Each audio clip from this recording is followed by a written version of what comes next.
बिस्मिल्लाहिर्रहमानिर्रहीम अल्लाहुम्मा सल्लि अला मुहम्मद व अला आलि मुहम्मद। ओके। बेटे हमने लास्ट टाइम पढ़ा था deadlock. What do you mean by the deadlock? और डेडलॉक के बहुत सारे जो उस डेडलॉक के जो लॉसेस हैं, डेडलॉक के जो डिसएडवांटेज हैं, और देन हमने डेडलॉक की प्रॉपर्टीज़ या उसकी नेसेसरी कंडीशंस हमने 4 डिस्कस की थी। Mutual exclusion is the number 1, number 2 is the no preemption, number 3 is hold and wait, and number 4 is the circular wait। ये डिफरेंट नेसेसरी कंडीशंस थी जो हम लोगों ने डिस्कस की थी। हाँ, उसके बाद हमने ये कहा कि for example there is a deadlock occur हो चुका है, और अब हमने डेडलॉक को हैंडल करना है। हैंडलिंग की डिफरेंट स्ट्रेटजीज थी, डिफरेंट तरीक़ाकार थे।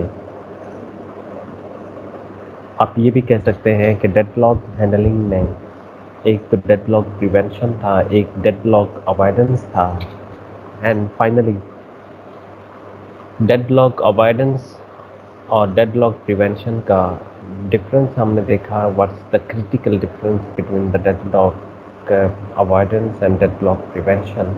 जब हम डेडलॉक प्रिवेंशन की बात करें तो जो नेसेसरी कंडीशंस, जो 4 नेसेसरी कंडीशंस फॉर डेडलॉक, उनमें से किसी एक को अगर आप फॉल्सिफाई करें या किसी एक को अगर आपने डिसक्वालीफाई कर दिया, किसी एक को अगर आपने होल्ड ना होने दिया, तो इसके ये मानी है कि you have successfully prevented the deadlock. Okay. 4 necessary conditions वो हमने डिस्कस की है। उसके बाद डेडलॉक अवॉइडेंस की जब हम बात करें तो उसके अंदर कुछ ऐसे set of rules, set of methods, set of strategies होती हैं। ऐसी स्ट्रेटजीज को फॉलो किया जाता है जो कि deadlock, just like the traffic jamming जिस तरह से होती है, ट्रैफिक जैमिंग या डेडलॉक को अवॉइड किया जाता है उनसे। ऐसी स्ट्रेटजीज होती हैं कि डेडलॉक अगर ही ना हो, कुछ इस तरह की पॉलिसीज डिप्लाई की जाए, या अगर ऐसा किया जाए कि डेडलॉक अगर कहीं भी उसमें जब डेडलॉक अकर होना होता तो उसमें 2 मेजर जो प्लेयर हैं वो आप जानते हैं 2 मेजर एक्टर्स रोल प्ले करते हैं। नंबर 1 इज़ द प्रोसेसेस, जिनको हम थ्रेड्स का नाम भी देते हैं। कभी उनको P1, P0, P1, P2, P3 processes का नाम देते हैं। And it is the symbolic for the process is the P। Sometimes उसको थ्रेड्स का नाम भी देते हैं। तो थ्रेड्स आप जानते हैं कि threads is just like the process, जिसका सिंबॉलिकली थ्रेड को हम T1, T2, T3, T से हम शो करते हैं। तो इसके ये मानी हुए कि इन दोनों को अगर हम जेनेरिक टर्मिनोलॉजी हम इस्तेमाल करें तो हम ये कह सकते हैं कि या तो प्रोसेसेस होते हैं, एक एक्टर प्रोसेसेस का प्रोसेस होता है, और दूसरा एक्टर जो है वो रिसोर्स होता है, जो कंप्यूटर के रिसोर्सेज होते हैं। तो अवॉइडेंस के अंदर हम रिसोर्सेज के हवाले से ही सारी मैनेजमेंट जो हमारी है वो रिसोर्सेज के हवाले से होती है, वो रिसोर्सेज के एंड पे होती है कि जब रिसोर्सेज जो है कौन सा जो प्रोसेस है वो कितने रिसोर्सेज को एक ही वक्त में कितने मैक्सिमम रिसोर्सेज वो एलोकेट उसको हो सकते हैं, या किस तरीके से हम रिसोर्सेज की मैनेजमेंट जो है वो करेंगे, किस तरीके से डिस्ट्रीब्यूशन ऑफ द रिसोर्सेज हम डिस्ट्रीब्यूशन और the allocation of the resources for the processes हम करेंगे। इस तरह के सारे सेट ऑफ रूल्स को हमने अवॉइडेंस का नाम दिया। और ये भी हमने ये डेडलॉक के चैप्टर के अंदर हमने बड़े अच्छे तरह हमने ये देखा कि जो भी इसकी जो graphical representation of the deadlock है उसको हमने रिसोर्स एलोकेशन ग्राफ के थ्रू हमने प्रेजेंट किया। रिसोर्स एलोकेशन ग्राफ के जो मेजर जो बिल्डिंग ब्लॉक्स हैं वो हमने डिस्कस किए। प्रोसेस है जिसको हमने सर्कल से शो किया, रिसोर्स टाइप है जिसको हमने स्क्वायर से, एक लार्ज स्क्वायर से हमने शो किया, और इंस्टांसेस हैं रिसोर्स के जिनको हमने स्मॉल स्क्वायर से हमने प्रेजेंट किया, और उसके बाद कुछ एजेस हैं। एजेस जो अभी तक हमने डिस्कस की हैं, वो दो तरह की एजेस मौजूद है। Number one is the request edge, number two is the assignment edge. और उसके बाद जब हम हैंडलिंग की, डेडलॉक हैंडलिंग की जब हमने बात की थी, तो उसमें एक और हम एज को हमने इंट्रोड्यूस करवाया था।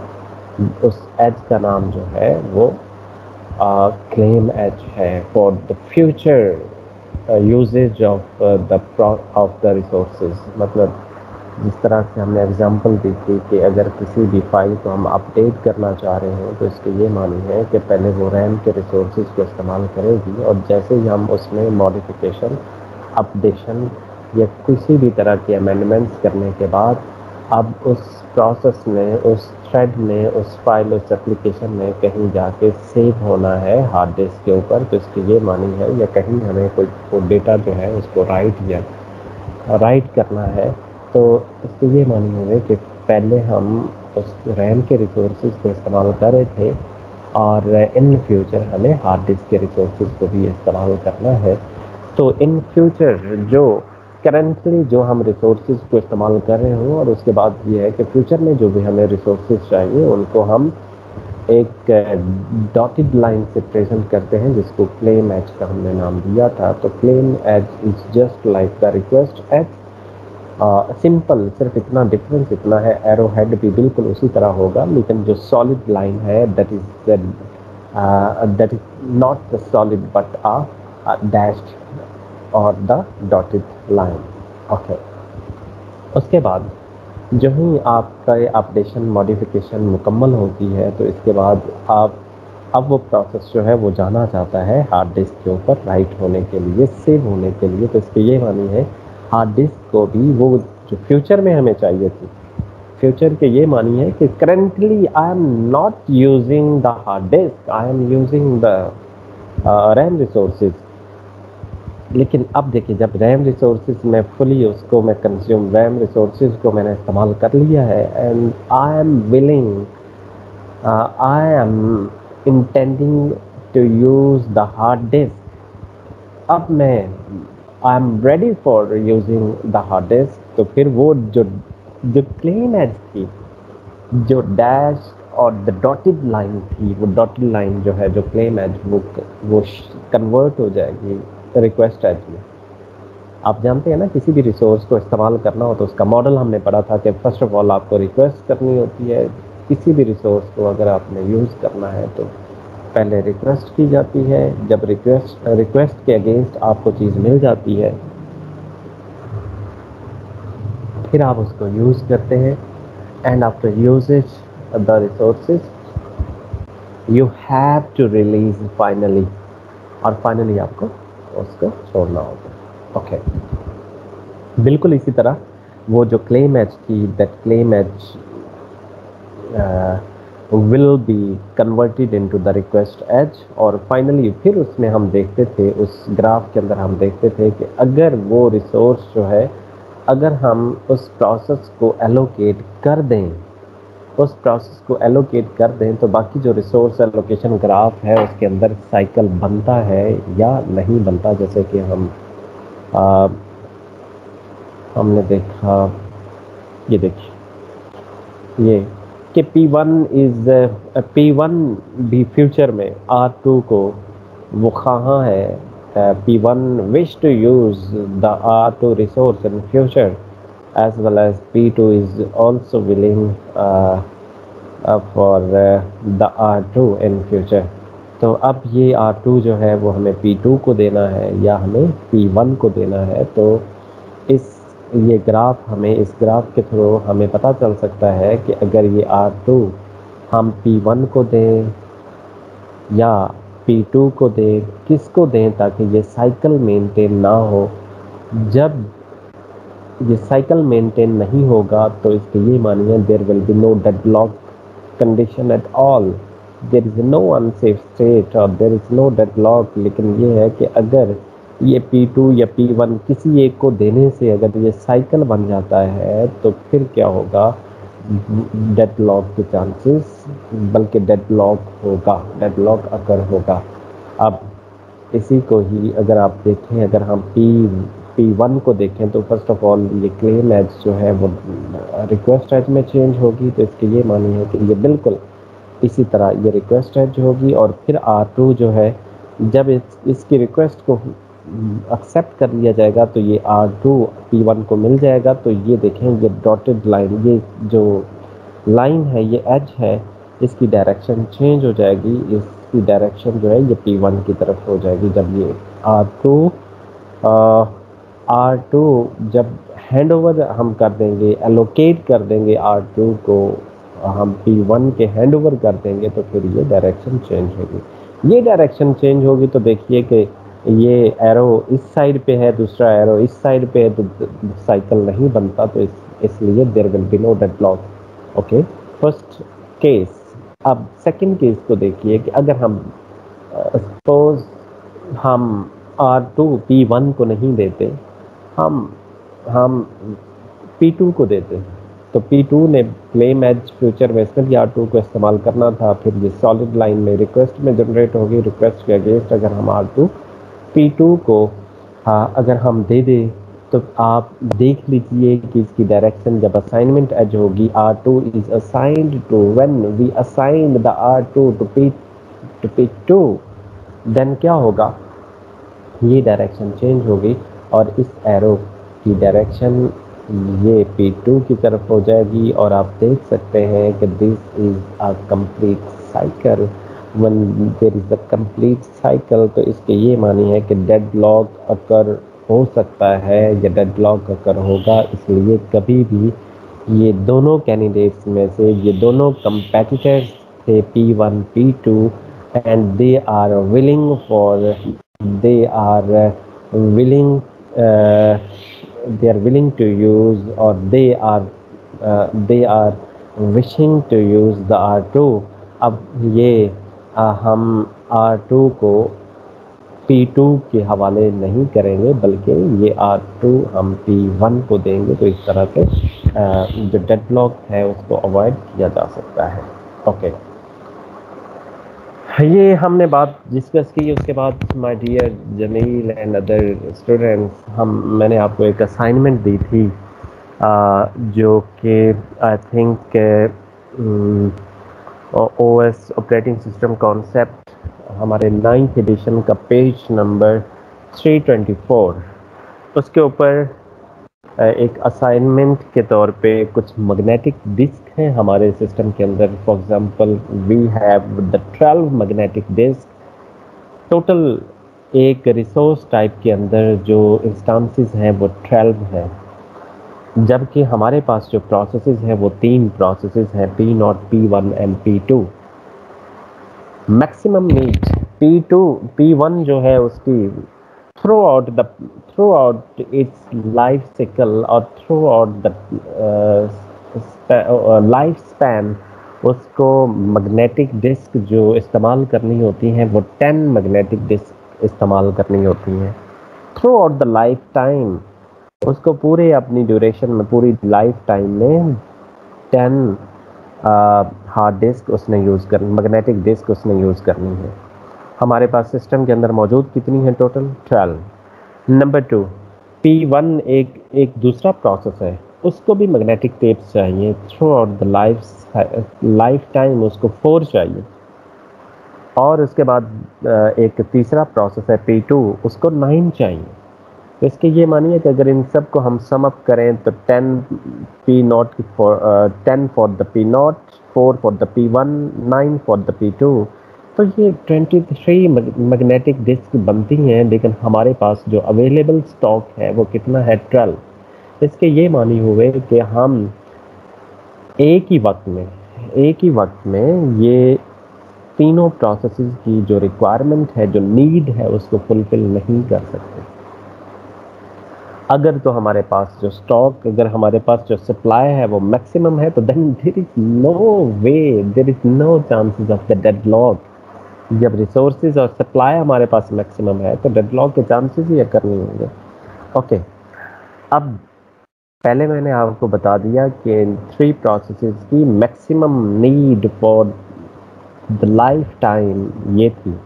बट करंटली जो अभी करंटली जो रिसेंटली वो कितने रिसोर्सेज को इस्तेमाल कर रहे हैं, वो मेंशन है कि पी नॉट 5 मैग्नेटिक डिस्क को इस्तेमाल कर रहे हैं, P1 2 को, P2 जो है वो 2 मैग्नेटिक डिस्क को यूज़ किए जा रहा है। ओके, टोटल इसके ये मानिए कि total hard disk, total magnetic disk कितनी हमारी थी 12, और कितनी इस्तेमाल में है, P0 5, P1 2 और P2 जो है वो 2। तो इसके ये मानिए कि 9 मैग्नेटिक डिस्क हमारी इस्तेमाल में है, और स्टॉक में कितनी अवेलेबल है, 3। स्टॉक में कितनी अवेलेबल है, 3 मैग्नेटिक डिस्क जो है वो अवेलेबल है। अब देखिए, अगर हम देखें, ये करंट नीड थी और एक मैक्सिमम नीड थी, और फ्यूचर नीड की अगर हम बात करें, फ्यूचर नीड, तो फ्यूचर नीड का कॉलम भी आप जो है वो बना सकते हैं। किस तरीके से बनेगा, मैक्सिमम नीड में से जो करंट एलोकेशन है उसको अगर हम माइनस कर दें कि उसकी मैक्सिमम नीड 10 है, करंटली कितनी इस्तेमाल कर रहा है, 5, और फ्यूचर में उसको कितनी फ्यूचर नीड उसकी कितनी है, 5, उसको और मैग्नेटिक डिस्क चाहिए P0 को। इसी तरह P1 की फ्यूचर नीड का को अगर हम देखें तो 4, उसको तो मैक्सिमम उसको 4 चाहिए, करंटली वो 2 इस्तेमाल किए जा रहा है, और 2 के बाद जो आ, बाकी उसकी रिमेनिंग जो नीड है, फ्यूचर नीड, वो 2 की है। और इसी तरह P2 की जब हम बात करें तो मैक्सिमम नीड इसकी 9 है, करंटली उसको 2 एलोकेट की हुई है, तो फ्यूचर में उसकी नीड कितनी है, 7। अब फ्यूचर नीड तीनों प्रोसेसेस की अगर हम देखें तो P0 की फ्यूचर नीड जो है वो माय डियर वो फ्यूचर नीड वो 5 है, P1 की फ्यूचर नीड जो है वो 2 है, और P2 की फ्यूचर नीड जो है वो 7 है। अब मुझे ये बताइए कि स्टॉक हमारे पास 3 का है, हमारे पास स्टॉक 3 का है, P0 को 5 चाहिए, P1 को 2 चाहिए, और P2 को कितनी चाहिए, 7 चाहिए। अब मुझे बता सकते हैं आप कि हम वो 3 स्टॉक जो मैग्नेटिक डिस्क का जो अवेलेबल हमारे पास स्टॉक जो 3 का है, हम वो 3 किसको दें, P0 को दें, P1 को दें, या P2 को दें? This was your reading assignment. जी माय डियर जमील। जी सर।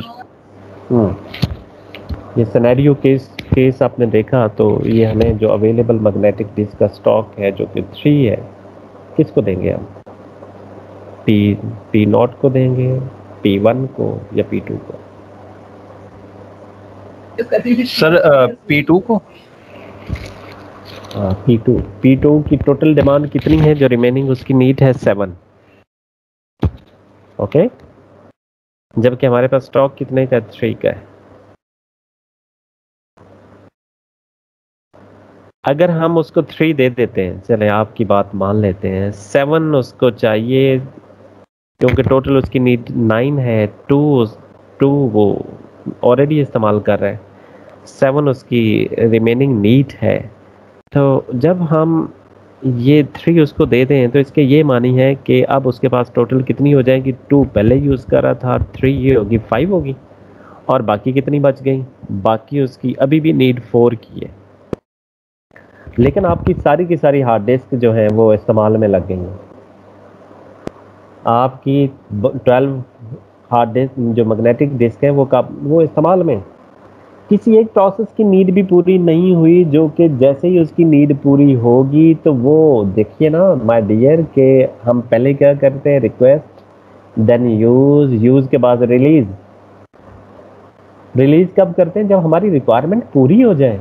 अब ना तो P0 की ख्वाहिश पूरी हुई है, ना P1 की, ना P2 की। अभी अभी सबकी जो डिमांड है अभी किसी की भी कंप्लीटली फुलफिल नहीं हुई, तो इसके ये मानिए कि ये तो डेडलॉक होगा। अब अब हुआ क्या है कि हम लोग अनसेफ स्टेट में आ चुके हैं। अनसेफ स्टेट के ये मानी है कि जब आपकी सप्लाई कम है और डिमांड आपकी ज़्यादा है, सप्लाई सिर्फ 12 मैग्नेटिक डिस्क है, लेकिन सप्लाई आपकी 12 मैग्नेटिक डिस्क है, डिमांड आपकी जो है वो 23 की है, तो you are in the unsafe state. आप उस डेंजर जोन में हैं जो कि ओवरटेकिंग करते हुए अब आपने बचना है कि आपका रोड इंसिडेंट और रोड एक्सीडेंट जो है वो अकर ना हो, आपका रोड एक्सीडेंट ना हो, आपने बचना है इससे। You are in the danger zone. तो ये नहीं है कि every danger zone results in some sort of accident, ये पॉसिबल नहीं है। बचा भी तो जा सकता है, आप लोगों ने बचना है। लेकिन जमील, आप जैसे आप अपने व्हीकल या अपनी गाड़ी चला रहे हैं तो definitely the result will be the accident, क्योंकि आपने ये कहा है कि ये सब जो बाकी स्टॉक है ये हम P2 को दे दें। जब P2 को दे देंगे तो सभी प्यासे रहेंगे, कोई एक भी किसी की प्यास जो है वो ख़त्म नहीं होगी। तो सब लोग अभी तक वो सब प्यासे हैं, मतलब उनकी और विश है, क्योंकि P0 को 5 मजीद मैग्नेटिक डिस्क चाहिए, P1 को 2 चाहिए और P1 को 2 चाहिए और P2 को स्टिल 3 देने के बाद भी उसकी रिक्वायरमेंट अभी तक भी 4 की है, लेकिन आपके पास स्टॉक तो ख़त्म हो गया।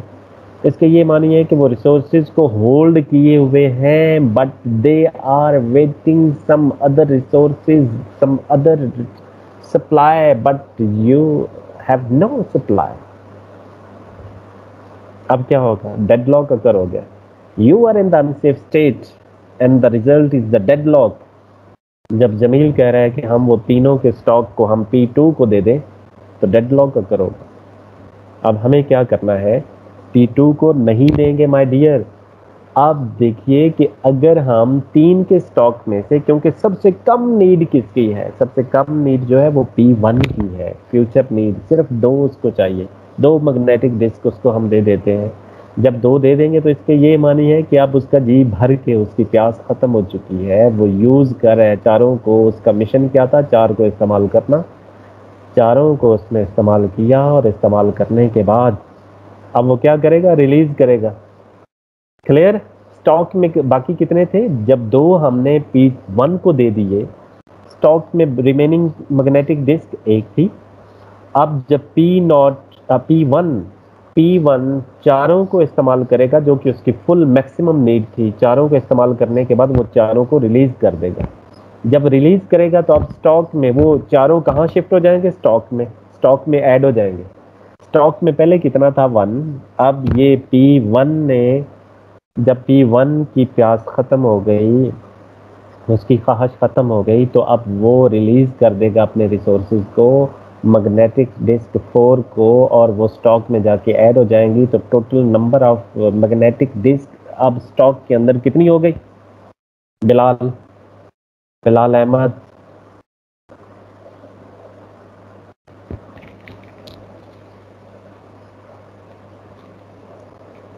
हेलो बिलाल।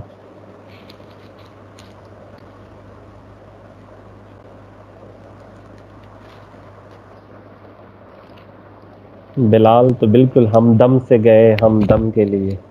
क्या बात, मंजर से ही गायब हो गया बिलाल।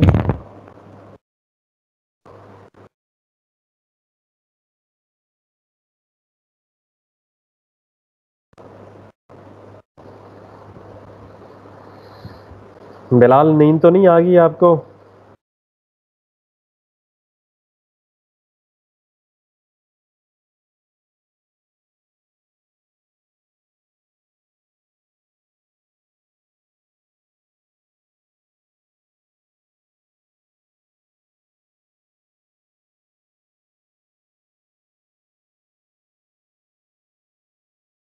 जमील, आवाज आ रही है डियर? जी सर, क्लियर आवाज आ रही है। आपको क्लियर आ रही है, लेकिन बिलाल आई थिंक कहीं सो गया। ओके तो सर पॉसिबिलिटी नेट वगैरह का इशू हो, क्योंकि ओके ओके हाँ ओके तो बेटा ये है कि जमील समझ आ गई ना आपको जो मैं समझाना चाह रहा था। ये आप ऐसा करें, जो आपको असाइनमेंट दी थी उसको आपने पढ़ना भी है। अगेन आप पेज नंबर 329 पे ये एग्जांपल गिवन है। और नहीं देख लें, कोई पेज आगे पीछे होंगे। अनसेफ स्टेट जो है उसको समझाते हुए ये मैग्नेटिक डिस्क की एक एग्जांपल गिवन है, तो उसको आप देख लीजिएगा, ठीक है। ओके तो बेटा ये आपको जमील समझ आई कि जैसे कि आपके बकौल अगर हम P2 को देते हैं तो ना उसकी ख्वाहिश पूरी होगी और ना P0, P1, P2। तो फाइनली क्या होगा कि सब के सब जो है वो बिल्कुल वो रिसोर्सेज को इस्तेमाल कर रहे होंगे और बाकी बल्कि वो वेट में होंगे for some other resources. They hold and wait वाला सीन होगा, और होल्ड एंड वेट वाला सीन होगा तो फिर डेड ब्लॉक के चांसेस, बल्कि डेड ब्लॉक होगा अनसेफ स्टेट में। लेकिन जब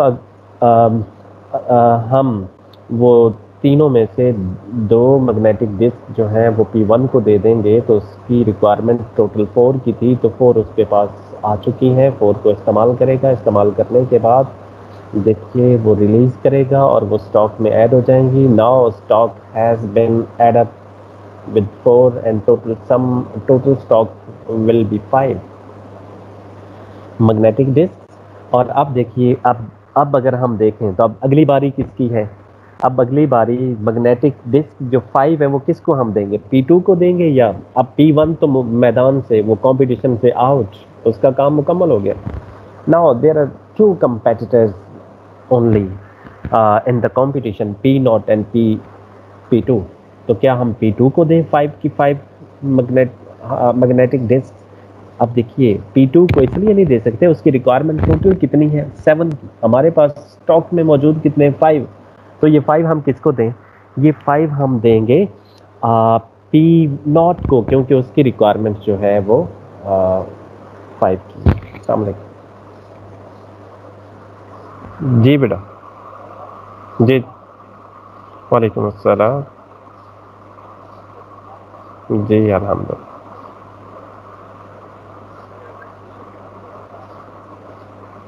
ओके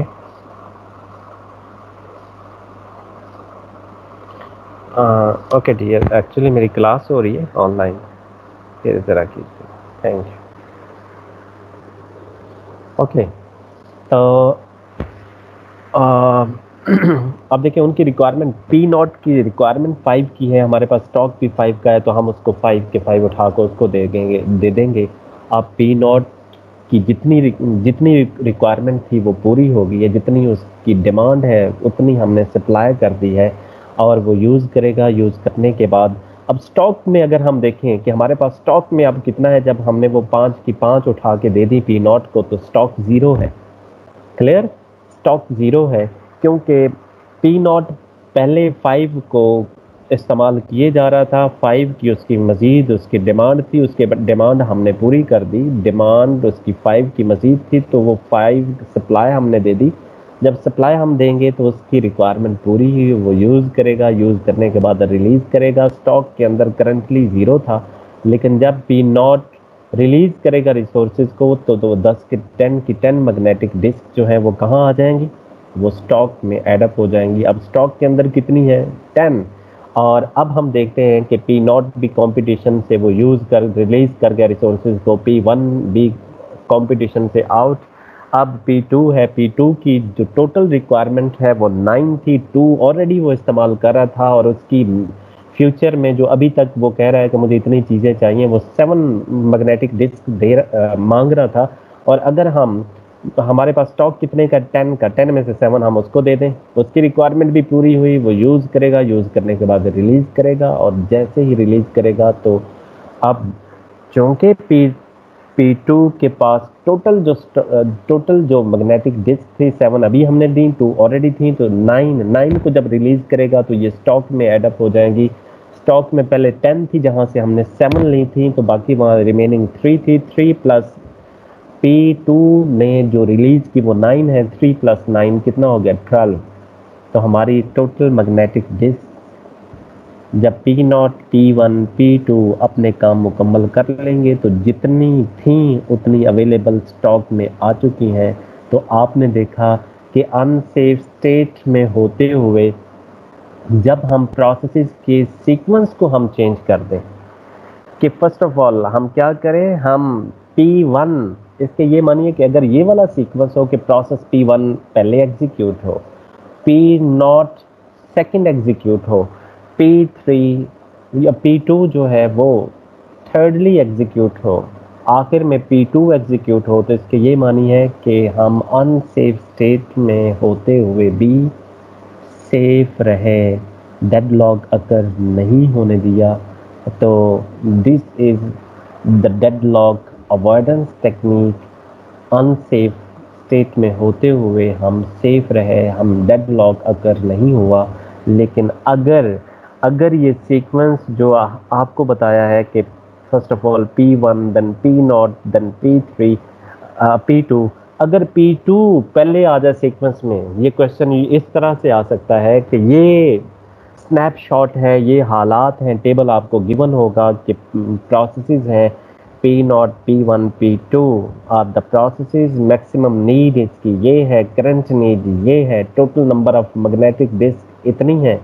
और ये सीक्वेंस, ये अरेंजमेंट जो मैंने आपको पहले सेफ अरेंजमेंट बताया है जिसमें डेडलॉक अगर नहीं हुआ, उसमें P1 पहले था एग्जीक्यूट होना, P1 फर्स्ट है, P0 सेकंड है और आखिर में फाइनली P2 है। अगर मैं ये आपसे कह दूं कि ये सीक्वेंस P2, P1, P0 या P2, P0, P1 ये सेफ सीक्वेंस है, तो बेटे आपने रन करके एग्जीक्यूट करके बताना है, मुझे यस नो बताना है कि sir this is not the safe sequence, this sequence may result, this sequence will result in a deadlock. Clear? इस तरह का जो पॉसिबिलिटी है क्वेश्चन की। Okay, now the other very very important is the banker algorithm.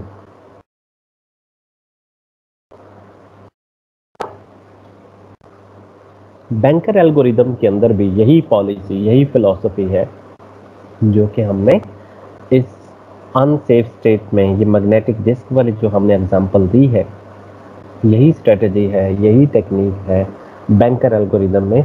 तो banker algorithm क्यों कहा जाता है, ये आपकी इंफॉर्मेशन के लिए इसकी अब देखिए कि जैसा कि हमारे यूनिवर्सिटी में एक बैंक मौजूद है और आप जानते हैं अगर कोई बैंकर या बैंकिंग से कोई थोड़ा बहुत जिसका लिंक है, जिसका कोई भी जानने वाला है, तो बेटे उसको ये मालूम होगा कि हर बैंक की एक लिमिट होती है कि 24 आवर्स, एक दिन में वो इतना कैश दे सकता है। ओके, अब देखिए उस बैंक के अंदर फॉर एग्जांपल 1000 अकाउंट होल्डर है, 1000 पर्सन हैं जिनका अकाउंट है। अब बड़ी किसी को एक इमरजेंसी बनी है, वो कहीं प्रॉपर्टी में मतलब उसका भी एक अकाउंट है, एक आइकन है, मतलब एक बड़ा इम्पोर्टेंट वीवीआईपी पर्सनालिटी है, उसका अकाउंट था उसी बैंक के अंदर।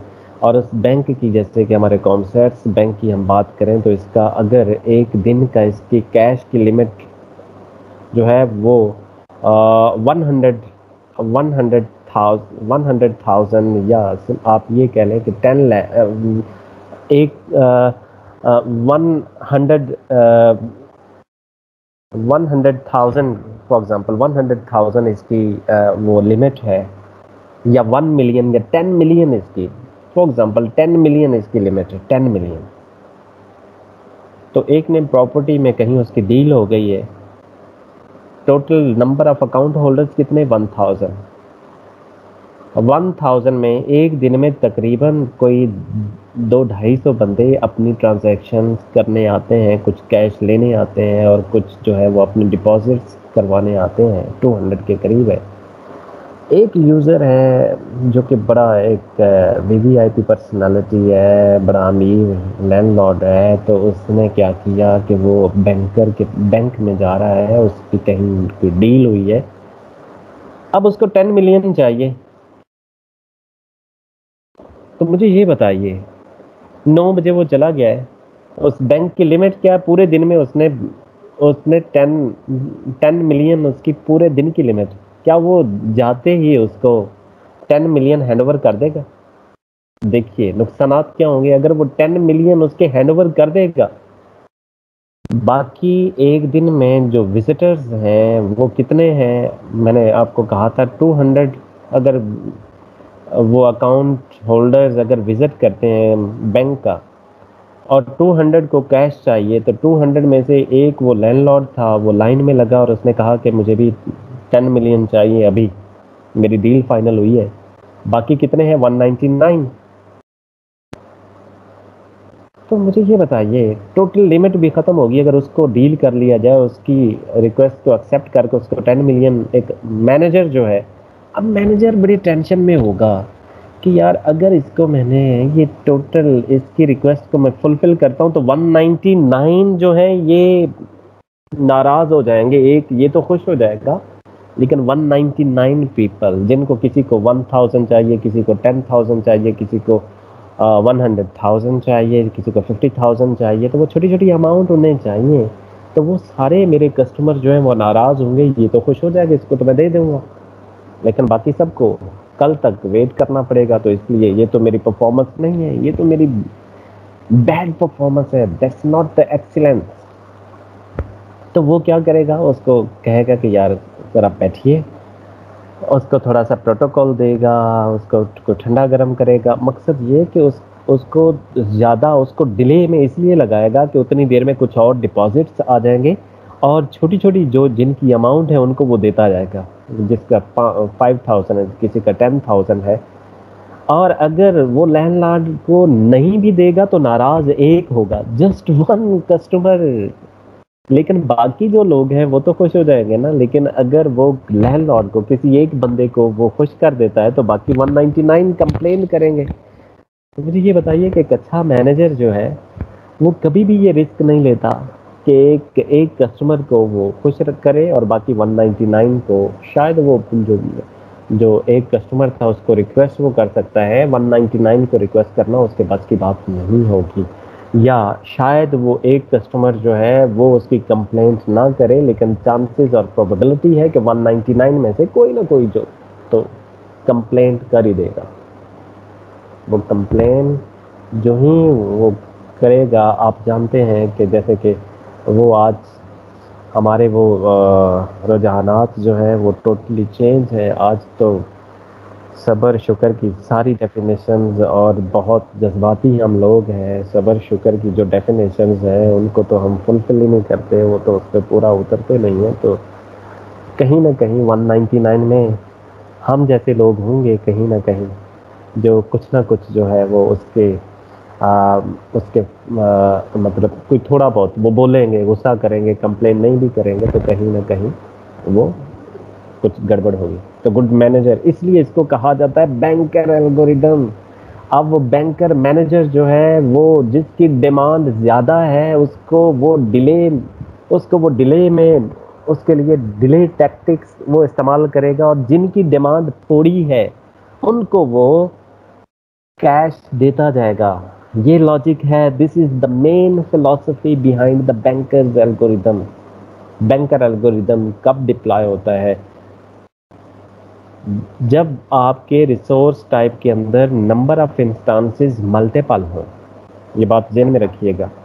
बैंकर एल्गोरिदम जब आपके रिसोर्स टाइप के अंदर number of instances multiple instances हो, तो then we have to use the banker algorithm. इसके लिए कुछ असम्पशंस हैं। Each process must prior claim. अब हर एक बंदा बता देगा इन एडवांस, जैसे कि मतलब है कि गेट पे जो ही लोग क्यू में लगेंगे तो हर बंदा बता देगा आज मैंने इतने पेमेंट्स 10,000 की मैंने निकलवानी है। दूसरा कहेगा, किसी एक को वो बताता जाएगा। ये एक रियल लाइफ एनालॉजी, इसको आप ये सपोज कर लें कि कोई भी जो गेट कीपर है वो कहता है कि यार जिसको जितनी जितनी अमाउंट चाहिए मुझे लिखवा दें, नेम एंड अमाउंट वो लिख लेता है हर एक की। तो ये अजम्पशंस हैं कि जो भी प्रोसेस होगा वो बता देगा इन एडवांस कि मुझे इतने रिसोर्सेज चाहिए। करंटली मुझे मतलब है कि फॉर द टाइम बीइंग इतने भी दे दें तो काम चल जाएगा, लेकिन मेरी लिमिट जो है, मेरे मैक्सिमम यूज़ इतना है। When a process requests a resource, it may have to wait. Of course, when a process gets all its resources, it must return them in the finite amount of time. अब देखें again वही बात जो हमने previous safety algorithms के अंदर हमने discuss की, या अनसेफ स्टेट के अंदर, कि जब किसी भी प्रोसेस, किसी भी कस्टमर की रिक्वायरमेंट्स जो है वो फुलफिल हो जाएगी, जब वो यूज़ करेगा, यूज़ करने के बाद वो रिलीज़ भी करेगा उन रिसोर्सेज को, और with in a specific amount of time, finite amount of time उसको जो है वो हैंड ओवर करने पड़ेंगे, रिसोर्सेज रिलीज करने पड़ेंगे। तो these are the some assumptions. This is by the way the banker algorithm, data structure for the banker algorithm. कुछ टर्मिनोलॉजी है कि इसमें एक अवेलेबल है, अवेलेबल के ये मानिए कि टोटल नंबर ऑफ रिसोर्सेज कितने अवेलेबल हैं, मैक्स है कि उस प्रोसेस को मैक्सिमम कितने रिसोर्सेज चाहिए, एलोकेशन है कि उस प्रोसेस को करंटली कितने एलोकेट हम कर चुके हैं, नीड है कि उसको फ्यूचर में और कितने चाहिए होंगे। तो ये कुछ टर्मिनोलॉजीज हैं, इनको देखिएगा। सेफ्टी एल्गोरिदम्स, ये भी एक सिंपल 1-2 स्टेप्स हैं। ये सेफ्टी एल्गोरिदम बैकएंड पे ये एग्जीक्यूट हो रहा होता है when we are using the banker algorithm, and finally is the resource request algorithm for the process P naught. ये सारी जो मैथमेटिक्स है ये बेसिकली एक वर्किंग को ही इन्होंने टेक्स्ट के अंदर जो है वो किया हुआ है, और वो वर्किंग को पहले आप समझ लें तो उसको समझना जो है वो बहुत आपके लिए इजी हो जाएगा। Be alert my dear. Okay, example of banker algorithm.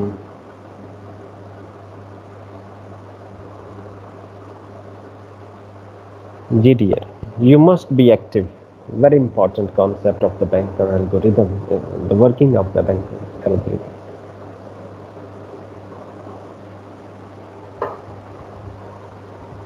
Okay, 5 processes हमारे पास टोटल सिस्टम के अंदर प्रोसेसेस कितने? 5।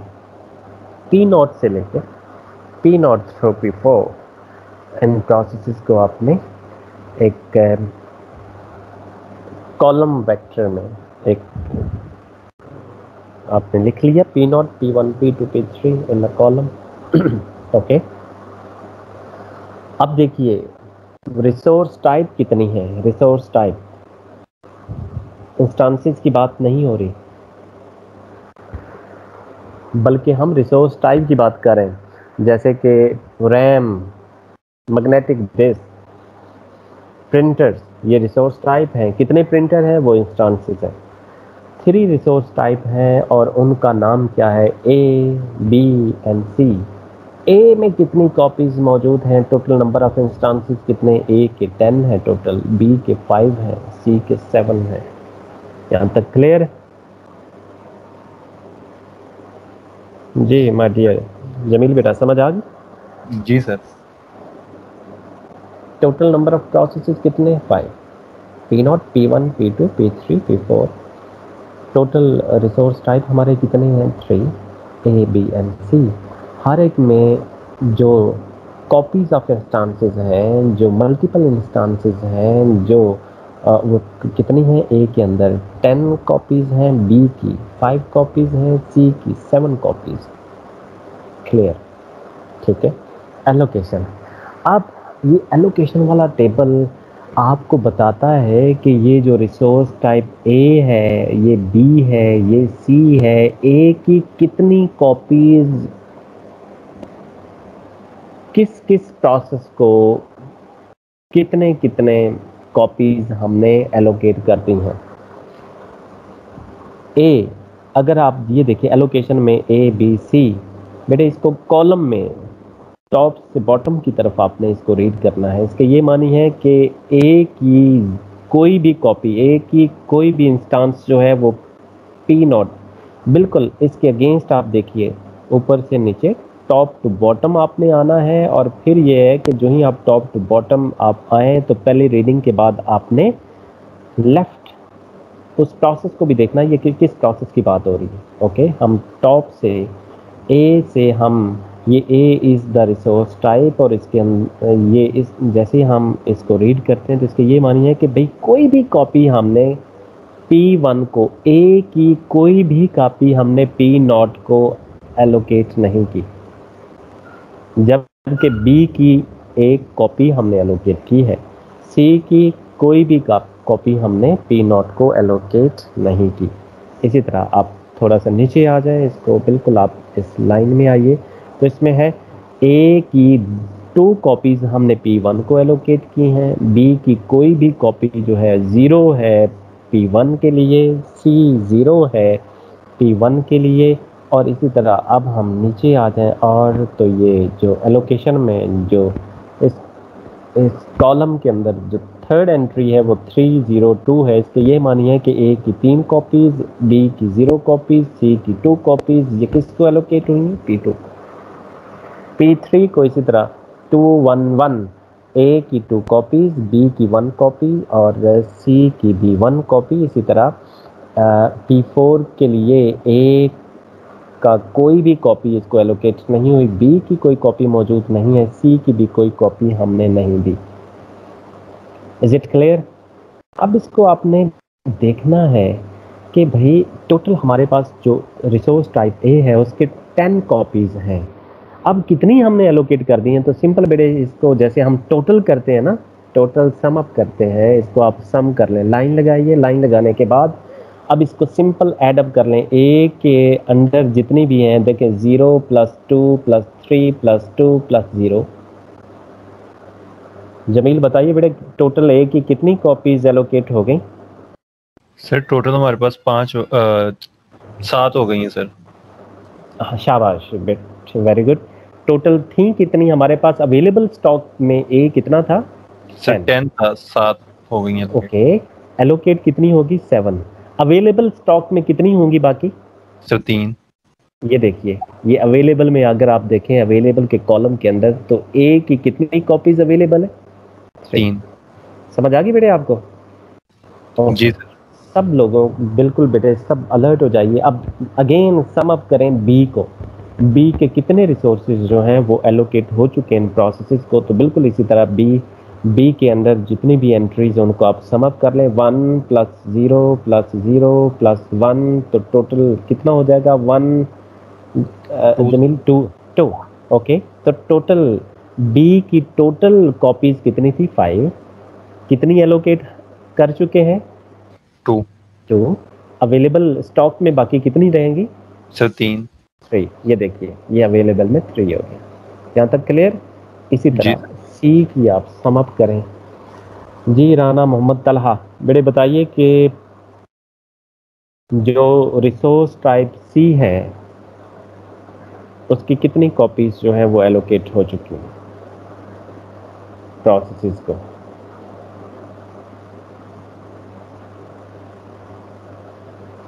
जी तलहा, ये लोग मौजूद भी हैं। हेलो,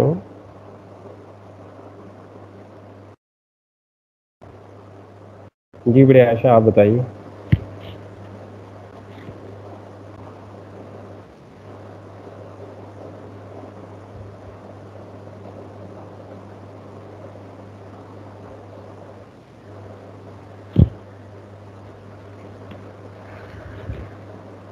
ओके बेटे, आप सब लोग जितने भी क्लास के अंदर मौजूद हैं, you are the authorized person. आप प्रेजेंटर या कोई भी अपनी बात जो है वो कन्वे कर सकते हैं। मैंने मतलब आपको अलाउ किया हुआ है सेटिंग्स के अंदर। Okay okay, no issue. चलें हम देखते हैं कि 0 + 0 + 2 1 + 2, तो इसको अगर हम सम अप करें कॉलम में, इसको सम अप करें फ्रॉम टॉप टू बॉटम, तो ये 5 होंगी। सी की 5 कॉपीज़ जो हैं वो हम एलोकेट कर चुके हैं, और सी की टोटल कितनी है? 7, और 7 में से 5 एलोकेटेड हैं, तो रिमेनिंग कितनी होगी? 2। इसके ये मानी है कि ये एलोकेशन से ये पहले बार इस लाइन से कि total number of resource type के अंदर कॉपीज़ कितनी हैं, रिसोर्स टाइप कितने हैं और हर एक रिसोर्स टाइप के अंदर नंबर ऑफ कॉपीज़ कितनी हैं, इस लाइन से और एलोकेशन वाली लाइन से हमें पता चल जाता है। एलोकेशन वाली लाइन से हमें पता चल जाता है कि अवेलेबल जो है वो स्टॉक में क्या क्या कितनी कितनी कॉपीज़ हर एक रिसोर्स टाइप की अवेलेबल है। यहाँ तक क्लियर। अब आते हैं थर्ड कॉलम की तरफ जो कि मैक्सिमम है, जिसको मैक्स कॉलम का नाम दिया गया है। मैक्स इज द कॉलम जो कि through out the life time ये उसकी रिक्वायरमेंट है, ये उसकी विश है। ये पी नॉट मैक्सिमम कितनी इसको कॉपीज़ चाहिए, ए की 7 कॉपीज़ चाहिए, बी की 5 कॉपीज़ चाहिए, सी के 3 कॉपीज़ चाहिए, तो फिर इसकी रिक्वायरमेंट पूरी होगी।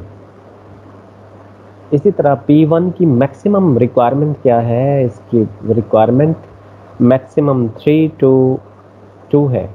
3 कॉपीज़ ए की चाहिए, 2 कॉपीज़ बी की, 2 कॉपीज़ सी की। इसी तरह P2 की अगर हम बात करें तो P2 में 9 कॉपीज़ जो हैं वो चाहिए इसकी ए की, और कोई कॉपी नहीं उसको चाहिए बी का, कोई भी उसको एक सिंगल इंस्टांस भी नहीं चाहिए P2 को, और इसी तरह सी की 2 कॉपीज़ उसको चाहिए।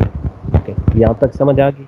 इसके ये मानी हुए कि ये जो कॉलम है, ये जो मैक्स का कॉलम है, ये मैक्स कॉलम ये हमें बता रहा है कि आप इन प्रोसेसेस की टोटल रिक्वायरमेंट जो है वो कितनी कितनी है, और टोटल रिक्वायरमेंट में से ये एलोकेट हम उसको कर चुके हैं। देखिए बेटे, ये बात आप ज़हन में रखिएगा कि ये मैक्सिमम उनकी रिक्वायरमेंट जो है, ये नहीं है कि एलोकेशन के बाद उनकी इतनी रिक्वायरमेंट है, इतने रिसोर्सेज हम उनको दे चुके हैं, उनकी ये और रिक्वायरमेंट है। नहीं, पहले आप ये देखिए कि उनकी मैक्सिमम, बल्कि आप यूँ इसको समझिए कि जो ही आपने ये टेबल बनाना है तो इसमें पहला जो काम होगा वो प्रोसेसेस के नेम लिखना है, दूसरे नंबर पे काम आप करें मैक्स का। तो उनकी मैक्सिमम रिक्वायरमेंट कितनी, इस कॉलम को आप बना लें तो इनकी ये मैक्सिमम रिक्वायरमेंट है before the allocation. Maximum requirement में से हमने ये एलोकेशन कर दी है। उसको ए के 7 चाहिए थे, बी के 5 चाहिए थे, सी के 3 चाहिए थे, लेकिन उसमें हम ना तो हमने ए का उसको दिया है, बी का 1 दिया है और सी का भी उसको कुछ नहीं दिया। तो इसके ये मानी हुए कि अगर हम इसकी फ्यूचर नीड, एक चौथा कॉलम हमें बनाना पड़ेगा जिसमें हम ये बताएंगे कि हर एक पी नॉट की फ्यूचर में जो नीड है, जो फ्यूचर नीड है वो कितनी अभी बाकी है, उसकी प्यास अभी उसकी कितनी बाकी है, उसकी नीड अभी कितनी बाकी है। ये हम वो कैसे हम मालूम करेंगे, मैक्स में से एलोकेशन वाले टेबल को माइनस कर दीजिए। मैक्स में से एलोकेशन वाले टेबल को एंट्री बाय एंट्री, आपने entry by entry, element by element आपने माइनस करना है।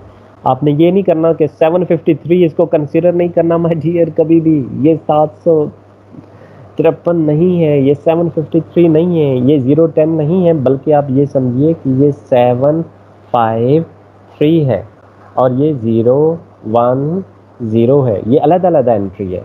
तो 753 में से 0 को माइनस करें तो इसके ये मानी है कि अभी तक उसको 3 और चाहिए। 5 में से बी को 5B चाहिए, उसमें से इस मुतलका बी के रिसोर्स को माइनस करें तो 5 उसकी टोटल थी, मैक्सिमम नीड थी, 1 उसको मिल चुकी है, तो अब कितना होगा 4। 7 में से 0 को आपने माइनस किया तो कितना हो गया 7। इसके ये मानी हुए कि अगर हम फ्यूचर में जो उसकी नीड है वो अगर वो वाला कॉलम हम लिखें तो पी नॉट पहले के लिए 743 उसका आंसर आएगा। कितना, पहली एंट्री क्या होगी पी नॉट के अगेंस्ट 743। 7 के ए के भी उसमें उसको कोई एलोकेट नहीं हुआ, इसलिए 7 का 7 उसको वो चाहिए। बी 5 चाहिए थे, 1 उसको दे दिया, बाकी उसकी 4 रिमेनिंग है। 3 चाहिए थे, कोई भी नहीं दिया, तो इसकी बिल्कुल वही विश अभी 3 की 3 बाकी है। तो 743 is the need for P naught in the future. Same is the case जब हम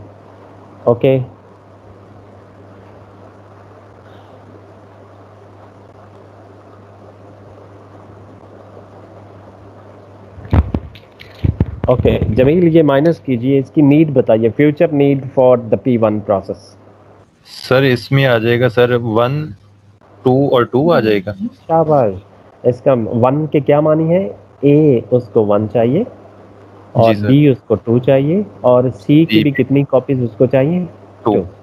क्लियर? तो ये उसकी फ्यूचर नीड, उसके ये इसी तरह हर एक को आपने माइनस करना है। मैक्स में से एलोकेशन को माइनस करके एक कॉलम आएगा और वो ये कॉलम होगा। ये देखें मेरा, यही है जमील जो आपने बताया 1 2 2। जी सर। ओके, इसी तरह P2 को भी देखें तो ये सारी रिक्वायरमेंट्स इस तरह से आ जाएंगी। ओके, अब ये जो नीड वाला टेबल है ना, ये नीड वाला कॉलम जो स्पेशली नीड कॉलम है, this is the very very important. ये नीड कॉलम को, और इसके बाद अब देखिए बेटे, आपकी ये जो गेम थी ना, ये P0 P1 P2 P3, इसकी एलोकेशन वाली, तो एलोकेशन वाले कॉलम का भी अब कोई काम नहीं, मैक्स के कॉलम का भी कोई काम नहीं।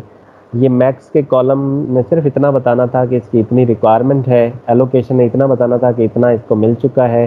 अब जो सारी गेम है ना, वो सिर्फ और सिर्फ इसकी है, अवेलेबल की है, और अवेलेबल के बाद जो है वो नीड वाले इस कॉलम की टोटल गेम है। समझ आ रही बेटे आपको? अब इसको आपने देखना है। ओके, अगर हम नीड को देखें तो P0 की नीड कितनी है? प्रोसेस P0 की नीड है 743। 7 कॉपीज ए की चाहिए, बी की 4 चाहिए, सी की 3 चाहिए इसको कॉपीज। ओके, जबकि अब देखें इसकी नीड ये है 743। हमने ये देखना है, नीड तो उसने बड़ी, डिमांड तो उसने बड़ी बड़ी कर दी है, लेकिन हमने ये देखना है कि हमारे पास स्टॉक में इसकी नीड पूरी करने के लिए रिसोर्सेज भी हैं कि नहीं। स्टॉक हमने देखा तो स्टॉक में तो भाई 3 कॉपीज पड़ी हैं, ए की, 3 कॉपीज बी की और 2 कॉपीज सी की। तो हमने ये कहा कि ये मुमकिन ही नहीं है कि इसकी रिक्वायरमेंट को पूरा किया जाए। इसकी रिक्वायरमेंट को, P0 की रिक्वायरमेंट हम पूरी नहीं कर पाएंगे। क्लियर जमील? यहाँ तक समझ आ गई मेरे आप? जी सर। ओके, अब फॉर एग्जांपल P1 को अभी छोड़ दें, P2 की बारी आती है, तो P2 को जो रिसोर्सेज चाहिए वो क्या है? ए की 6 कॉपीज चाहिए, बी बाकी कोई मसला नहीं है, ना भी हो कॉपीज, लेकिन ए की कितनी कॉपीज? 7 कॉपीज चाहिए। हमने देखना है कि ये स्टॉक में हमारे पास कॉपीज कितनी है? 3। उसकी डिमांड कितनी है? 6। इसके ये मानी है कि कभी भी हम इसकी डिमांड को ना तो P0 की डिमांड को अभी पूरा कर सकते हैं, ना P2 की डिमांड को पूरा कर सकते हैं, और P4 को भी अगर हम देखें तो P4 में P4 की अगर हम बात करें तो उसको A की 4 कॉपीज चाहिए, B की 3 चाहिए और C की 1 चाहिए। तो हम स्टॉक को जाके देखते हैं, स्टॉक को हमने कंसल्ट करना है। तो ये बात ज़हन में रखिएगा कि नीड वेक्टर को देखते हुए, नीड मैट्रिक्स को देखते हुए आपने अपने स्टॉक के साथ जाके मैचिंग करनी है कि जो इसकी नीड है क्या वो स्टॉक में अवेलेबल है भी कि नहीं। जब उसके अंदर अवेलेबल होगी उतना वो दे सकता है तो फिर पॉसिबिलिटी, फिर अगला काम जो है वो बात का है। तो जैसे हमने देखा कि P0 जो है वो भी फेल हो जाता है, वो भी स्टॉक में अवेलेबल स्टॉक इतना नहीं है, P2 के लिए भी स्टॉक नहीं है, P4 के लिए भी स्टॉक नहीं है। तो स्टॉक किस किस के लिए है? स्टॉक सिर्फ 2 चीज़ों के लिए है, P1 प्रोसेस के लिए है और P3 के लिए है। P1 की रिक्वायरमेंट भी पूरी की जा सकती है क्योंकि इसकी 1 2 2 है रिक्वायरमेंट, 1 कॉपी ए की, 2 कॉपी बी की और 2 कॉपी सी की, जबकि हमारे पास इतना स्टॉक मौजूद है। इसकी रिक्वायरमेंट को देखा जा सकता है, पूरा किया जा सकता है। ओके, तो अगर मैं ये सीक्वेंस लिखूं P1, अगर ये मैं ऐसे लिखूं कि ये जो सीक्वेंस, आप देखें ये सीक्वेंस है कि पहला प्रोसेस कौन से वाला एग्जीक्यूट होगा। अगर मैं यहाँ लिख देता कि फर्स्ट प्रोसेस P0 होगा जो कि एग्जीक्यूट होगा, लेकिन आपने देखा कि ये तो एग्जीक्यूट P0 एग्जीक्यूट हो ही नहीं सकता, इतनी हमारे पास स्टॉक में चीज़ें मौजूद हैं ही नहीं। तो अगर मैं P0 लिखूंगा तो आप ये कह सकते हैं कि सर ये डेड लॉक कंडीशन है, that's not the safe state, ये सेफ सीक्वेंस नहीं है, ये डेड लॉक सीक्वेंस मौजूद है। तो इसलिए हमने ये कहा कि P1, फर्स्ट ऑफ ऑल हम किसको एग्जीक्यूट करेंगे, P1 को। फिर जब P1, अब देखिए अगेन वही वाली बात जो हमने मैग्नेटिक डिस्क के हवाले से की थी कि उसकी नीड कितनी है, 1 2 2। ये 1 2 2 हमने स्टॉक में से माइनस कर लेना है, 1 2 2। ए की एक कॉपी जो है वो चलेगी, बी की 2 कॉपीज, सी की भी 2 कॉपीज। अब स्टॉक में रिमेनिंग कितना बच गया माय डियर, अगर आप नोट करें तो स्टॉक के अंदर जो है एक कॉपी हमने दे दी थी तो ए की 2 कॉपीज मौजूद हैं, बी की हमने 2 दी थी तो 1 कॉपी मौजूद है, और सी की हमने दोनों कॉपीज दे दी हैं तो 0 कॉपी मौजूद है।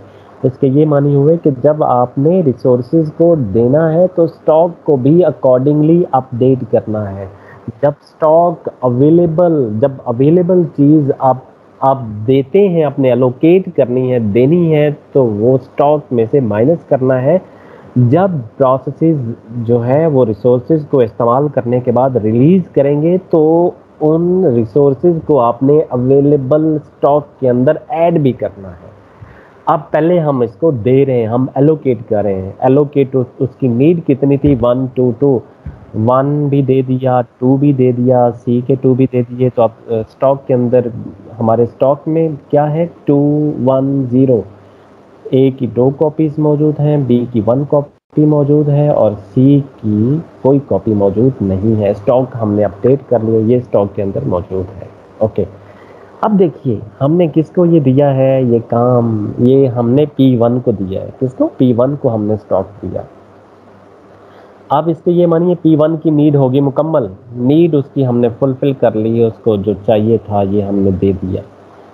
जब वो उसको मिल गया तो उसने यूज़ किया, यूज़ करने के बाद वो रिलीज़ करेगा। रिलीज़ कितने करेगा वो, जमील बेटा? P1 कितने रिलीज करेगा? P1 के पास टोटल कितने रिसोर्सेज अवेलेबल है सर? 1 2 2। 1 to 2 अभी हमने दिए, लेकिन देखिए इससे पहले ये बाद में हमने एलोकेशन की है ना। जी सर। इससे पहले एलोकेशन को भी देखिए, इससे पहले भी हम उसको एलोकेट कर चुके थे। ए की कितनी कॉपीज हमने दी हुई थी, 2 कॉपीज। ये देखिए, बी क्लियर? सी की भी 0। हाँ, बी का कोई हमने पहली एलोकेशन में बी का दिया था, ना सी का दिया था, ए के हमने 2 दिए हुए थे। तो 2 ये वाले भी जो ऑलरेडी हम एलोकेट कर चुके थे, और करंट एलोकेशन हमारी ये है, ऐसे ही है ना बेटा, ये 1 to 2। 1 to 2 में एक कॉपी ए की और 2 पहले हमने दी थी, तो 2 + 1 कितना हो जाएगा, 3 3 2 2। अब ये कितने रिलीज करेगा सर? 3 2 2। जी बिल्कुल ऐसे। अब ये कितने रिलीज करेगा, सारी एलोकेशन रिलीज करेगा, पहली वाली भी और दूसरी वाली भी। समझ आ गई? पहली में 2 थे ए के, और दूसरी में कितने हैं, ए के 1 है, तो 2 + 1 कितना हो गया, 3 2 2। 3 कॉपीज ए की रिलीज करेगा, 2 कॉपीज बी की, और 2 कॉपीज सी की। समझ आ गई जमील आपको? जी 3 2 2। माय डियर स्टूडेंट्स, सब अलर्ट हो। ओके, अब ये 3 2 2 ये स्टॉक में जाएंगी। स्टॉक के पहले हालत क्या थी, कंडीशन क्या थी जमील, आपको याद है? स्टॉक के अंदर क्या सूरत हाल थी, कितनी कॉपीज पड़ी हुई थी? सर 3 2 2 पड़ी हुई थी, ए की 3। जब बेटा हमने 1 2 2 3 2 2 में से 1 2 2 हमने दे दी है। जी सर। देखे ना बेटा, ये थी जब हम, हाँ, तब ये था 2 1 0, ऐसे ही था। जी सर। 2 1 0 करंटली उसके अंदर 2 1 0 था। तो जब रिलीज वो करेगा तो रिलीज कितना किया है, 3 2 2, ऐसे ही है। जी सर। इनको आप एंटिटी वाइज सम अप करें। अब स्टॉक इसके ये मानी है कि स्टॉक के अंदर 3 और आ चुके हैं ए, 2 और कॉपीज फ्री होके आ गई हैं स्टॉक के अंदर बी की, 2 और कॉपीज आ गई हैं सी के अंदर, सी की कॉपीज भी आ गई हैं। तो पहले कंडीशन क्या थी, 2 1 0, ऐसे ही है। 2 स्टॉक के अंदर पहले क्या मौजूद था, 2 1 0। जब 3 2 2 इसके अंदर हम ऐड करेंगे तो कितनी हो जाएंगी, ए की कॉपीज 5 हो जाएंगी, बी की 2 हो जाएंगी, बी की कितनी हो जाएंगी, 3 हो जाएंगी। हाँ बिल्कुल ऐसे। और सी की 2 बी की 3 सी की 2 हो जाएंगी, तो ये बन जाएगा 532। समझ आ गई आपको बेटे? अब जी सर। हमारा स्टॉक में कितना है? 532। क्लियर यहाँ तक? जी अब सर। ये 52 जो है ये हमारा करंट स्टॉक है। इस स्टॉक में से हम किसको, अब देखिए, अब हम किसके पास जाते हैं? अगर हम सीक्वेंस को देखें तो हम P3 के पास जाते हैं। P3 को कहते हैं कि आप अपना काम मुकम्मल कर लें। तो P3 की रिक्वायरमेंट क्या थी? 011। 011 क्या इतना स्टॉक हमारे स्टॉक में मौजूद है? इतने रिसोर्सेज स्टॉक में मौजूद हैं? ए की 0 कॉपी, ए की कोई कॉपी नहीं चाहिए, बी की 1 कॉपी चाहिए, सी की 1 कॉपी चाहिए, लेकिन हमारे स्टॉक के अंदर मौजूद कितना है? वापर पी स्टॉक मौजूद 0। है जी सर। 532 मौजूद है। 5 कॉपीज मौजूद है ए की, बी की 3 कॉपीज मौजूद है, सी की 2 कॉपीज मौजूद है। तो इसके ये माने हैं हम P3 की रिक्वायरमेंट को पूरा कर सकते हैं। उसको हमने मजीद 011 जो है वो हमने दे दिया। समझ आ रही है आपको बेटे यहाँ तक? जी सर। जब हम ये दे देंगे, ये दूसरी एलोकेशन है, ये बात ज़हन में रखिएगा। ये जो नीड है ये सेकंड एलोकेशन है जो हमने करनी है। हमने अपने स्टॉक में से जो 5 ए की कॉपीज थी, 3 बी की कॉपीज थी और 2 सी की कॉपीज थी, उनमें से एक कॉपी सी की देनी है, एक कॉपी बी की देनी है। आगे समझ? अब रिमेनिंग स्टॉक कितना रह गया? जब हम ये कॉपीज P3 की रिक्वायरमेंट पूरी करेंगे तो अब रिमेनिंग स्टॉक जो 53 था 521 था। अब 521 रह जाएगा। Very good.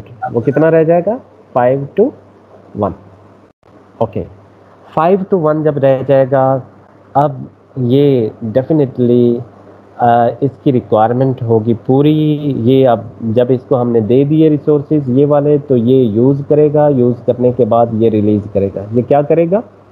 रिलीज़। ये मेरे समझ आ रही है आपको?